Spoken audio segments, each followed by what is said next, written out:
Hello everybody, it is Todd again here with Rise Up News. We were out today on October 31st in front of Town Hall in Cobourg, Ontario, and we ran into a local celebrity. Our local correspondent for Rebel News, Tamara was down there.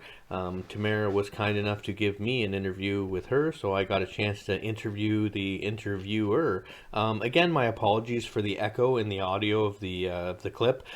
This new microphone here, I didn't realize it had the echo feature on, and just be warned, it is kind of loud when I'm speaking with the echo, but I will make sure to fix that so it does not happen again. Thanks very much for watching Rise Up News, and please enjoy this interview with Tamara from Rebel News. All right, and I'm live here with one of our members, Tamara. She's agreed to do an interview with me. Tamara, just tell me your thoughts on everything that's going on right now as far as the mask mandate, as far as the lockdown, and just your thoughts on everything happening in the world and in Canada right now. Well, again, that's a loaded question, Todd, but I think it's pretty clear here that we question the validity of a mask mandate. We just had the mayor for a few questions, which really respect and appreciate that he took the time to speak to one of his constituents, sort of out of office hours.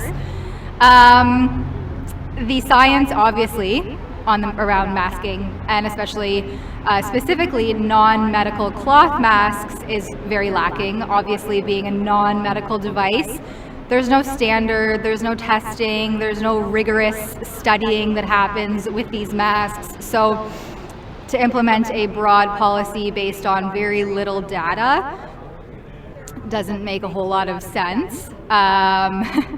The numbers seem to speak for themselves.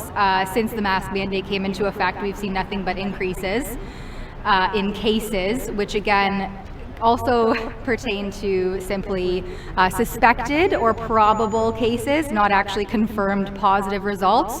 So that's pretty concerning.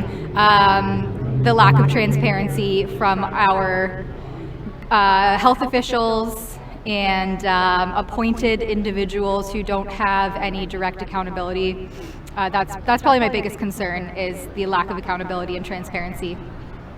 Yeah, I agree with you on that. Your thoughts on, I know this is a touchy subject and whatnot, but your thoughts on the vaccine mandate. How do you feel about vaccine mandates, and would you be somebody who would want to get a vaccine? Well, absolutely not, especially one that's rushed and sort of hastily put out to the general public.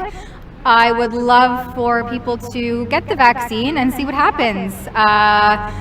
If the vaccine were to be studied long-term for safety and efficacy, then absolutely, that's something I would consider, and look at the actual science behind it, not just trust what the bureaucrats top-down are regurgitating.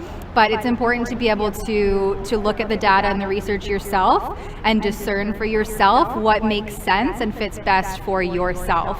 So taking a broad elective from a bureaucrat who may be unaware of or unaffected by something like an adverse reaction isn't something that I typically follow or stand by.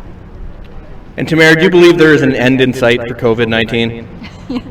I hope so. I really remain hopeful that there is.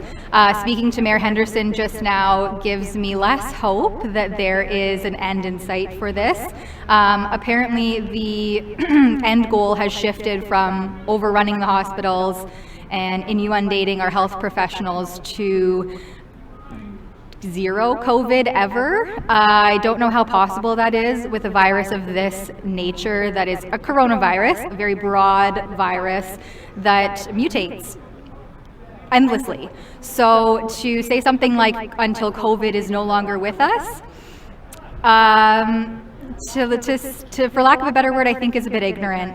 Yeah, I had some chills when he said that. I kind of foresaw the future of just people wearing masks all the time, because it's always going to be here, according to him. Well, and not to mention, again, the science behind the mask mandate. There is no mask unless you're in a hazmat, full-body virology suit with a filtration system and cartridges like our friend Ron Mitchell spoke about, developer of PPE.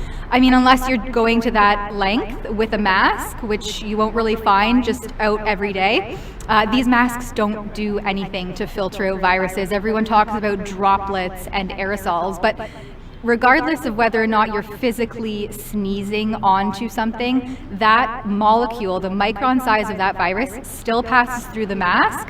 It maybe stops the droplet, the full droplet, absolutely, but that little virus, micron, very easily just passes right through. So, like throwing a grain of rice through a basketball net, really, when you look at it on a microscopic level. Absolutely, yeah. And if you look at the data that public health put out, it's really sad, actually, and a lot of people just, we see a big pamphlet with 20 studies, and so we trust that the librarian that put this research together knows what they're talking about. But if you look at the individual study, they're not statistically significant.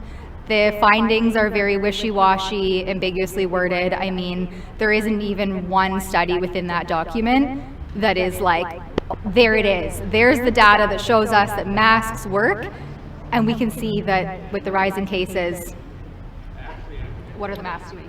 Now, Tamara, I know you're with Rebel News. Can you give people your where they can check you out, where they can find, I don't know if you've got Instagram or whatnot, but I have been following you online with Rebel News. Can you just give people your information there so they can check you out? Publicly, my social media platform would be Twitter. It's Tamara Hugo or Tamara.Hugo, I can't recall. But I'm on Twitter, and also just the rebelnews.com. You can find me under their journalist page, and also Rebel News has posted on, or it does have a channel on YouTube as well, so you can find me there. That's awesome, Tamara. Thank you very much for your time. Appreciate it. It's always good to see you down here.